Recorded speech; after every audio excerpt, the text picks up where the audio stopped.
Alright everyone, this is Tim and the Online Big Blue, bringing you the best of New York Giants sports talk. Damn it, it's the couple days after the Colts win. Getting ready to look at that playoff push, looking at Brian Daboll, looking at the Joe Schoen, looking at what this team has done and what this team has accomplished going into this year. It's been a fantastic run. It's been an interesting year. The year's not over yet. We still have the game against the vaunted Philadelphia Eagles. I believe the Eagles right now are still 14.5 points favorites at home against the Giants. If you're going by the matchups, it looks like the Giants are going to be heading into Minnesota to play the Vikings again. We'll do it. Once we get past the Philadelphia game, we will do a breakdown of the playoff push and the game against the Vikings. It's interesting because if you want to look at an opponent that would be a good first round matchup for the Giants, it would be the Minnesota Vikings. You don't want to go to San Francisco. It would be Minnesota because of the fact that Minnesota's defense does rank about 31st. The Giants have played Minnesota recently in the Dome. I don't take much credence in regular season games versus opponents that you're going to see in the playoffs. I really don't take much credence in that because of the fact that so many different things can happen. So many different things can transpire. And the playoffs are a different beast. And I find it, I just find it interesting that you got to kind of look at it from that perspective. So you got to kind of take out what happened that week against Minnesota and throw it out the window and kind of just move forward. But this is really about Joe Schoen and Brian Daboll at the end of the day. Of course, the players players play their game, but the leadership behind this organization is what really, I believe, pushed this Giant team into the playoffs. It doesn't also help that we had pretty much the easiest schedule in the beginning of the first 8 games of the season. So that really pushed us forward because honestly, if you take a look at it from a perspective, the Giants started 6-1 and now are 3-5-1 in their last 9. So it was that early season push to win games that they probably should have won and potentially win games that they shouldn't have won. And it is the coaching staff, it is Schoen, it is Daboll, it is Kafka, it is Wink, it is everyone and above, including the players, of course. But I believe it all starts with the general manager, it all starts with the coaching staff, and it goes from there. Also, we want to send our wishes out to Damar Hamlin, the Bills safety who actually, I guess, went into cardiac arrest yesterday during the Bills-Bengals games. Our thoughts and prayers go out to him and his family. Hopefully he will make a speedy recovery. There is no talking about his football career or anything else when it comes to something like this. It's you just hope the young man can come back and be happy and healthy and can recover from what happened yesterday. So, but you have to give, like I said, I've said this before and I've said it a million times. Schoen is always had my trust, and I know it doesn't mean anything, but he's always had, I've always put trust in Schoen. I always put trust in Daboll. And I always say that Daboll is my man crush. And I always say this because of the fact that you have to trust the organization. You have to trust the head. You have to trust that the moves that they make. Now, I may have questioned moves that Schoen and Daboll have made, of course, because you know what? You wouldn't have a talk station or a podcast or a YouTube channel if you did not question things, if you did not look at things and say, okay, maybe I would have done this differently. Maybe this didn't work out. Maybe this didn't make sense. Unless you're going to be a channel that's just rah, rah, rah, everything's great, everything's awesome. Everything is cool when you're part of the team. But that's groupthink. We don't do groupthink here. We do think for yourself, have your own opinion. Move forward that way, but don't just sit there and have groupthink, because you know what? That's the most dangerous thing in the world, and also it's just not healthy. So I've said it before. I think everything starts with the top, and this was a building block draft for Schoen, and it's nice that Kayvon Thibodeau is making that swing, is making that push to being the player that a lot of us thought he could be. I find it interesting that there were so many people that were jumping off the Kayvon Thibodeau bandwagon, and now all of a sudden the last couple weeks have jumped back on. You need to be consistent. This is what just it irks me a little bit. You need to be consistent with your opinions. People get mad at me that I don't change my opinions. You want to know why? Because they're my opinions. Why am I going to change it? It's what I think. It's what I believe. Just because you are going to yell at me and use profanity and have some stupid points that make zero sense does not mean I'm just going to change my opinion. That's what a weak-minded person does. They go with the flow. They go with the bandwagon. It takes a strong person. It takes a man to stand up against the slings and arrows. It takes a man to stand there alone while everyone else around him is saying one thing and say something different. And then hold to his convictions and not go into the mindset of the groupthink. So I'm not going to change my opinions. I always thought Kayvon was going to be a player. I still think Evan Neal's going to be a player. And I think these are two guys that are really going to be built around for these Giants. They are the building blocks. Schoen, I've said it before. I think Schoen nailed those 2 picks right and knocked those 2 picks out of the park.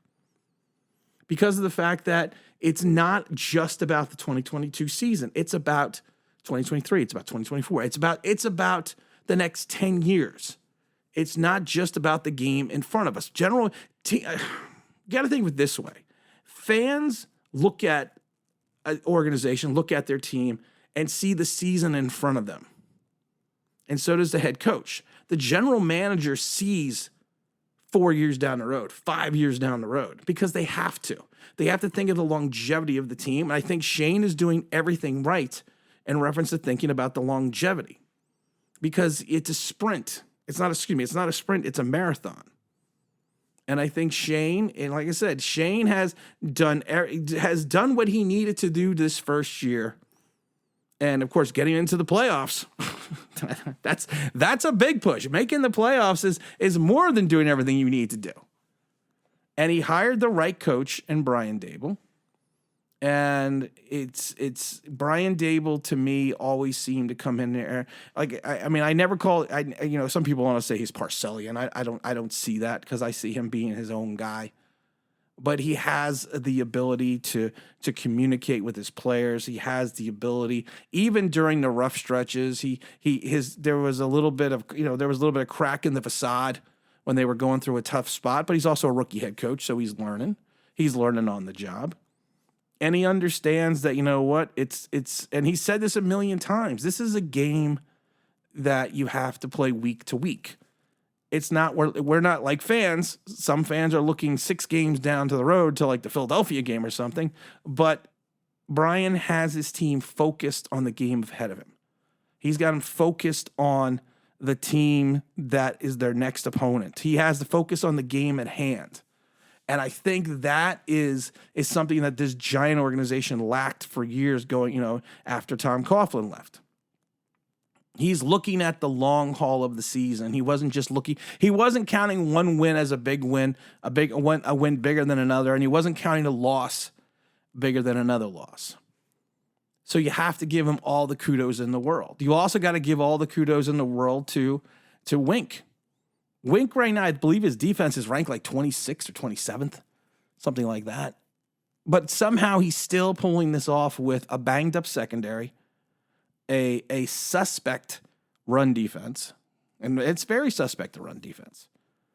And he still has some issues, maintaining the edge with his linebacker assignments and holding the edge. He's got some issues in reference to giving up big plays to quality wide receivers. But somehow these last couple of weeks, and not even that, probably the entire year, he's dialed it up a little bit. My concern with Wink is Wink's not going to be here next year. I thought Wink, and you can go back and watch the videos, I wanted Wink to be the Giants head coach when they hired Joe Judge. Wink was my guy, because he just had this air about him. He had this look about him. And this is before the wheels fell off the bus in 2021 for the defense of the Baltimore Ravens. But he just had this air about him, and he still does. And doing what he has done with this Giants defense, with the minimal amount of talent that he has in the linebacking core, that he has at times in the secondaries and the corner positions, it just really shows that. And I will be the first one to say it. I thought he ended up blitzing too much, and maybe he should have disguised some more of his blitz packages and dropped more guys back into coverage because of the fact that he had a weakness in the secondary. But you know what? He did what needed to be done. And he did it well, and he's been doing it well, and he makes no excuses when his teams get blown out and gives up huge chunks of points. He doesn't make an excuse about it. He doesn't sit there and blame the players. And like I said, this is what's different about this organization than it was the last 6-7 years, when you had Pat Shurmur, when you had Joe Judge, where everyone was. That's why I hated Shurmur. I've said that a million times. Shurmur was the smartest guy in the room when he won. When he lost, it was everyone else's fault. Everyone else was too stupid to follow his game plan. So at the end of the day, you have to give all the props in the world to Wink as well, because of the fact that, like I said, he's doing more with less. And I worry that he is not going to be here next year because of the fact that it's just one of those. It's just, you know what? You have a quality. And I know the NFL goes in cycles in regards to, if they hire defensive coaches, if they hire offensive-minded coaches, it always goes in cycles. But I just think Wink is a guy that deserves his shot. I think he deserved it 3 years ago, but I really do think he's going to get the opportunity with a lot of job openings coming up in 2023. I think he's going to get that opportunity to be that head coach. You also got to give a big credit to Kafka. Kafka with I love it though, because every week with Giant fans and certain Giant fans, it just makes my head hurt. Because it's always like, we have no weapons. We have nothing.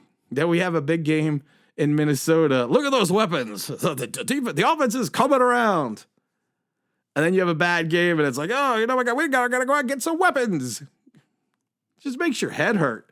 It makes your head spin. And I laugh because I will do a video for a day, and I'll come back and I think, IQs just dropped sharply while I was away. Those are the things I think sometimes. Thanks, Ripley. That's what I think sometimes. But Kafka's done a great job with the offense. It's been the resurgence. Everyone can sit there and talk about Daniel Jones and his 15 touchdowns and his 3,000 yards. People are like, oh, you're bashing Daniel Jones again. Oh, he's the franchise quarterback after the win over the Colts. The Colts are 4-12-1. I don't think we beat the 85 Bears. Sorry, guys. And also, go look at Tyrod Taylor's stats from 2017 when he took the Bills to the playoffs at 9-7. Eerily similar. Thank you, Zach, for pointing that out. But Kafka is understood at times you need to run the ball. Saquon Barkley over 1,300 yards. You need to run the ball effectively.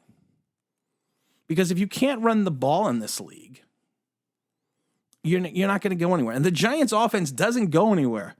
Daniel Jones doesn't play well, and Daniel Jones has played well the last 2 weeks, but he doesn't play well if the running game is not back. He doesn't, because the fact that if the teams don't need to focus on Saquon Barkley and they dare Daniel Jones to throw, things don't work out well.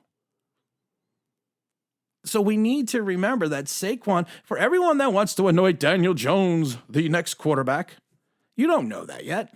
You don't know what's going to go on yet. You don't know you don't know what is in Shane's mind. And I forget that some people forget how to do math in reference to the salary cap. 1 + 1 still 2, right? Because 1 + 1 still does equal 2. And the amount of money you have and the amount of players you need to sign and the amount of things you need to do is going to preclude you to doing certain things. And I love fans that are sitting there going, well, what they need to do is they need to give Daniel Jones they believe in Daniel Jones so much that their thought process is he needs to accept a team-friendly contract. And then you got Lawrence Tynes, who's just a fucking idiot, going, well, you got to give him $200 million. Yes, you need to wreck your salary cap for Daniel Jones after one good season. Did we not learn anything from the Leonard Williams fiasco? If Daniel Jones is worth $200 million, Patrick Mahomes is worth $4 billion. Or maybe more than $4 billion. He's worth like $10 billion. But Kafka has understood the fact that you need, especially early on at certain times, you need to rely heavily on Saquon Barkley. You have to rely heavily on the running game. People like to talk about Daniel Jones's fourth quarter comebacks, but the problem is they failed to mention that in 2 of those games, he threw 1 pass in the fourth quarter. One of the games, he didn't throw any passes in the fourth quarter. They relied on Saquon Barkley's legs. They relied on the running ability. You subtract Saquon Barkley away from this offense, there's nothing there. It's the health of Barkley that pushed this team forward, and Kafka understood that. And Kafka understood you have a short predicated passing game set up by your run. And if your run is not working, you continue with the short passes because of the fact that that's almost like a run. You think of Bill Walsh with the West Coast offense a lot of times.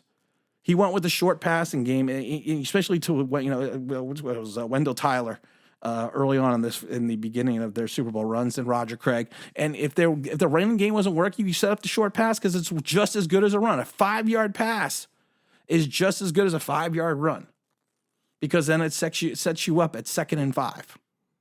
And Kafka understood that. I don't know if that was an edict from Shane. I don't know if that's an edict from Daboll. But you know what? I give all the credit in the world for Kafka. Like I said, I was worried about bringing in a rookie OC. And there were some rough patches this season. But They've done what they've needed to do. They moved forward. Daniel Jones, like I said, Daniel Jones played well in the last 2 games. You can't take that away from him. But I'm also not giving $200 million to a quarterback that has 2 good games in a row. That's how a franchise gets in trouble. That's how a franchise puts themselves in where we were for the last 10 plus years. And like I said, I sit there and I believe in Schoen. I find your lack of faith disturbing. And I don't have a lack of faith. I believe in Schoen. If Schoen wants to bring Daniel Jones back, and Schoen thinks that's the best for this organization, I believe he's going to do the right thing. If he wants to move on and draft a quarterback and go a different direction, I think he's going to do the right thing.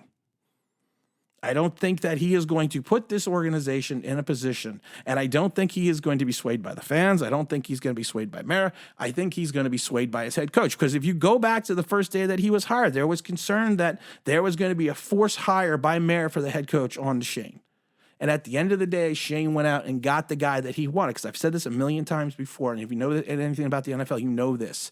You want to win with your own guys. You never want to lose with someone else's guys. Because of the fact that if you lose with someone else's guys, it's your own fault that you didn't pick the guys, and you didn't pick the guys you wanted to go in the trenches with. That you went out with someone else's retreads.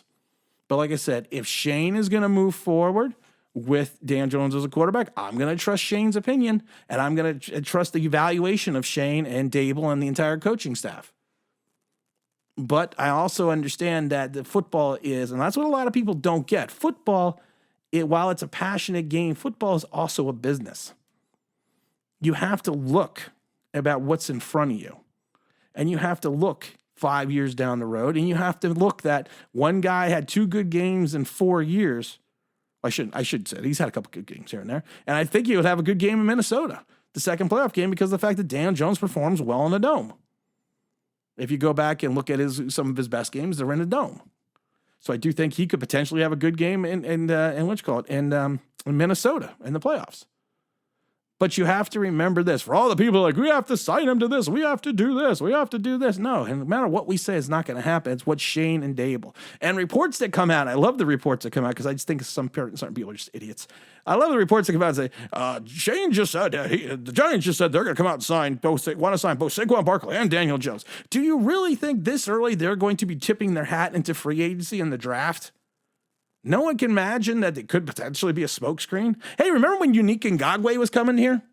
And all the idiots on Twitter were posting things because he posted something about Lawrence Taylor, but they failed to mention or forget the fact that he also posted something about Derek Thomas. Remember when he was coming here? Remember when we were going to be trading for Jerry Jeudy? Remember when Odell was coming here? Remember all these things that people said that were going to happen, and everyone all got fired up about it, and dumb old Tim said that ain't going to happen. Because if you look at it from a business perspective, this is why it doesn't happen. So I'm going to just put my trust in Schoen. I'm going to put my trust in Daboll. I'm going to enjoy I'm thinking about going to the Eagles game. I'm going to go enjoy the Eagles game. We got some big channel news coming up. I think in the next week. No, the channel is not staying. The channel is moving on. We may be ending the channel before February 17th. I'll have more information in reference to that because there's another project which has been presented to me by a media company. So I have to decide whether I want to do that or whether I want to continue this till the 17th. If I decide to do it, I won't be continuing this till the 17th. We'll be ending directly after the season. So we'll have some more information on that. But like I said, at the end of the day, you got to give all the props in the world to Schoen, to Daboll, to Kafka, the entire coaching staff, to all the players for a great season so far. We got one game left. And again, this is Tim of the Online Big Blue, bringing you the best of New York Giants sports talk entertainment. And as always, if you like, subscribe, hit the ring that bell.